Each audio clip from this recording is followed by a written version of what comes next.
Son vaxtlar mövsümlə əlaqədar əhali arasında infeksiyon xəstəlikləri artıb. Xəstəlik əksər hallarda anidən başlayır və gedişatı digər yüngül respirator infeksiyalara nisbətən daha ağır olur. Bəs virusla mübarizə yolları nələrdir?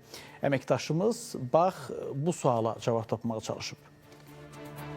Məndə də evdə uşaqlar xəstədir, qızdırma, öskürək, baş ağrısı, halsızlıq, yəni çox pis virusdur. Boğazımda qıcıqlanma hiss edirdim. O qədər də fərqinə varmadım ki, artar. Artıq səs tembrum dəyişib və qrip əlamətləri hiss edirəm və canımdan da çıxmağı bilmirəm. Xüsusilə qış aylarında daha sürətlə yayılan influenza virusu uşaqlarda və böyüklərdə yüksək hərarət, baş və əzəl ağrıları, güclü halsızlıq, öskürək və boğaz ağrısı ilə müşahidə olunur. Dərman verirsən, qızdırma salam verirsən, qızdırma elə o şeydə də qalır temperaturda. Əzələlər ağrıyır, sonra ürək bulanma olur, baş ağrısı olur.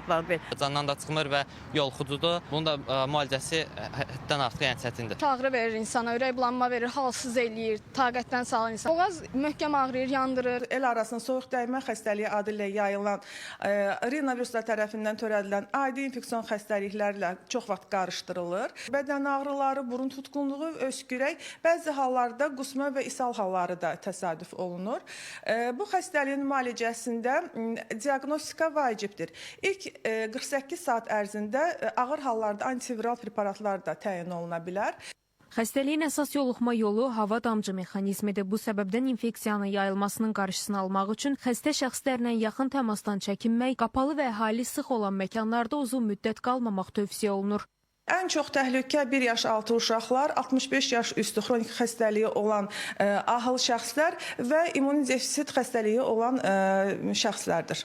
Ağırlaşmalardan daha çox rast gəlinənə ağciyər xəstəlikləri, ürək-damar xəstəlikləri, bəzən də atit ola bilər. Bu zaman ehtiyac olarsa, ikincil infeksiya qoşularsa antibiotik terapiyası həkim tərəfindən təyin olunur.